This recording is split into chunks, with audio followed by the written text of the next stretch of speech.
Hello dear student, आप सभी का स्वागत है आज की क्लास में। और आज हम पढ़ने वाले हैं आपका हिस्ट्री, जिसका कोड नंबर है 315। और दोस्तों आज हम चैप्टर पढ़ेंगे पार्ट 31 भाग ए, जिसमें मध्यकालीन राज्य के बारे में पढ़ने वाले हैं। इस चैप्टर के अंदर मध्य युग में यानी मध्यकालीन युग में जो राज्य की स्थिति थी उससे रिलेटेड इस चैप्टर के अंदर पढ़ने वाले हैं, तो वीडियो के अंत तक बने रहना। चलिए दोस्तों आज की क्लास को शुरू करते हैं। पहले समझते हैं इसकी भूमिका।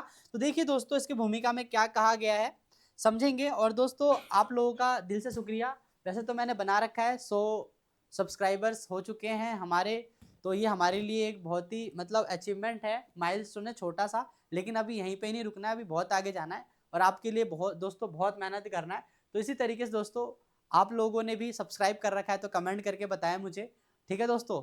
चलिए अब चलते हैं क्लास में आगे। देखिए भूमिका समझते हैं। मध्यकालीन भारत में राज्यों का विकास लगभग 8वीं शताब्दी से 18वीं शताब्दी तक हुआ।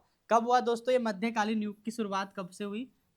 8वीं शताब्दी से 18वीं शताब्दी में मध्यकालीन युग आपका चल रहा था, ठीक है। उसके बाद इस काल में भारत में मुख्य दो बड़ी राजनीतिक व्यवस्था रही। कौन सी थी? दिल्ली सल्तनत और मुगल साम्राज्य। ये जो दो थी 8वीं शताब्दी से 18वीं शताब्दी तक, ये दो बड़ी साम्राज्य रहे, जो कि आपका दिल्ली सल्तनत और मुगल साम्राज्य कहा गया इसको, ठीक है। उसके बाद देखिए मध्यकालीन शासन भारत के बाहर से आए थे, इसलिए उन्होंने स्थानीय भारतीय परंपराओं से सीखा। क्या सीखा? जो मध्यकालीन शासक थे ना, जो इस समय के 8वीं से 18वीं शताब्दी तक के जो लोग थे, ये लोग बाहर से आए थे। तो तो जो भारत में आए ना ये लोग, तो भारत की संस्कृति वगैरह इन्होंने स्थानीय शासन यानी स्थानीय परंपराओं को इन्होंने सीखा, ठीक है। उसके बाद अपनी प्रशासनिक प्रणाली ढालनी पड़ी इन्हें, ठीक है। फिर उसके बाद इन्होंने क्या करा? अपनी प्रशासनिक प्रणाली इन्होंने ढाली भारत के अंदर, ठीक है। मतलब उसको भारत को अपने अनुरूप किया, ठीक है। मतलब अपने अकॉर्डिंग उन्होंने किया भारत को, ठीक है। फिर मुख्य विशेषता क्या है? देखिए मध्यकालीन राज्य यानी कि शक्तिशाली शासक प्लस संगठित प्रशासन प्लस सेना शक्ति प्लस में भूमि राजस्व। तो ये सारी चीजें थी। शक्तिशाली शासक कैसे बन सकते हो? मतलब मध्यकालीन राज्य क्या था? शक्तिशाली शासक था, संगठित प्रशासन था, सेना शक्ति था और जमीन से जो कर मिलता था भू राजस्व, वो सारी चीजें मिलती थी, ठीक है दोस्तों। तो आप चलते हैं हम आगे, पॉइंट वाइज इस चैप्टर को हम समझने वाले हैं, ठीक है। तो पहला देखिए क्या है आपका, पहला पहला क्या था? अच्छा ठीक है, पहले भूमिका थी, ठीक है। आ जाओ दूसरे में आ जाओ। गुप्तों के बाद राजनीतिक स्थिति। देखिए गुप्त साम्राज्य के बाद क्या राजनीतिक स्थिति रही थी, इसके बारे में समझेंगे, ठीक है। तो ध्यान से देखो, गुप्त साम्राज्य के पतन के बाद भारत में विकेंद्रीकरण हुआ। विकेंद्रीकरण मतलब क्या हुआ? पहले जो सत्ता होता था ना, राज्य को चलाया जाता था, वो केंद्र के द्वारा चलाया जाता था, लेकिन अब विकेंद्रीकृत कर दिया गया है। हर राज्य में एक अपना अपना जो भी, जैसे कि मुख्यमंत्री होते हैं ना यहाँ पर, तो वैसे ही वहां पर होते थे, ठीक है। देखिए कई क्षेत्रीय राज्य उभरे। प्रमुख शक्तियां से पाल बंगाल के अंदर है, प्रतिहार उत्तर उत्तर भारत में, और राष्ट्रकूट दक्कन यानी जो मध्य भारत है ना जो आपका, उसके वहां पे, ठीक है। उसके बाद इनके बीच त्रिपक्षीय संघर्ष चला और इसी पृष्ठभूमि में तुर्कों के आगमन से एक नई राज्य प्रणाली शुरू हुई। आप देखो तुर्कों के आगमन, इसमें क्या था? दिल्ली सल्तनत का उदय। ये तुर्क से ही आए हुए थे, ठीक है आपका, जिसमें मोहम्मद महमूद क्या लिखा? मोहम्मद मुहम्मद, हाँ मोहम्मद गोरी और प्रारंभिक विजय। इतना कठिन नहीं था जितना मैंने बनाया है इसको, ठीक है। मोहम्मद गोरी और प्रारंभिक विजय। देखिए मोहम्मद गोरी ने 1175 में मुल्तान, 1182 में सिंध और 1192 में तराइन की द्वितीय युद्ध पृथ्वीराज चौहान पर विजय प्राप्त करी। मतलब इसने ये युद्ध लड़ा और इसने जीत हासिल करी। किसने? महमूद गजनवी ने, ठीक है। अब आगे 1206 में, 1206 ईस्वी में उसकी मृत्यु के बाद उसके दास सेनापति ने सत्ता संभाली, ठीक है। अब इसका दास कौन था? तो आ जाओ, इल्तुतमिश। कौन था? है ना, मोहम्मद गोरी का कौन था दास? गोरी था कि गजनवी था? गोरी है, गोरी, ठीक है। आ जाओ इल्तुतमिश। देखिए इल्तुतमिश और सल्तनत की स्थापना। देखिए इल्तुतमिश 1211 से 1236 तक इसका शासन रहा। अब इसके बारे में समझो, ठीक है। देखो ध्यान से, दिल्ली सल्तनत का वास्तविक संस्थापक इसे कहते हैं इल्तुतमिश को। दिल्ली को राजधानी बनाया और प्रमुख कार्य क्या था? इक्ता प्रणाली की शुरुआत करी। टंका यानी चांदी और जित्तल यानी कि तांबा सिक्के चलाए, ठीक है। चांदी के सिक्कों का टंका और तांबे के सिक्कों का क्या है? जित्तल, ठीक है। इसने इल्तुतमिश ने चलाया था। महत्व और कुतुब मीनार का निर्माण पूर्ण किसने भी कराया? इल्तुतमिश ने ही कराया, ठीक है। अब आगे चलते हैं। महत्वपूर्ण तथ्य, इल्तुतमिश ने अपनी पुत्री रजिया सुल्तान को उत्तराधिकारी नामित किया था, ठीक है ना। इसके बाद, इसके मरने के बाद रजिया सुल्तान को बनाया गया था।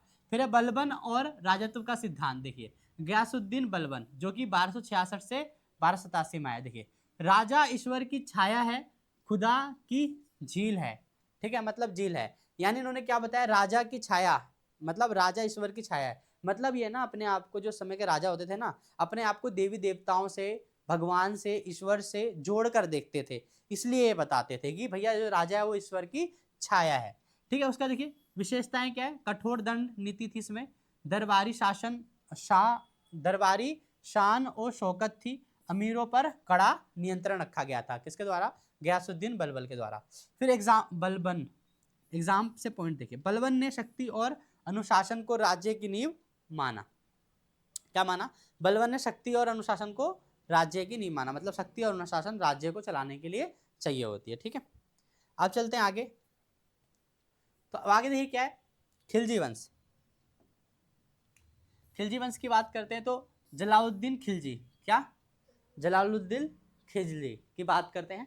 देखिए नरम नीति अपनाई, कहाँ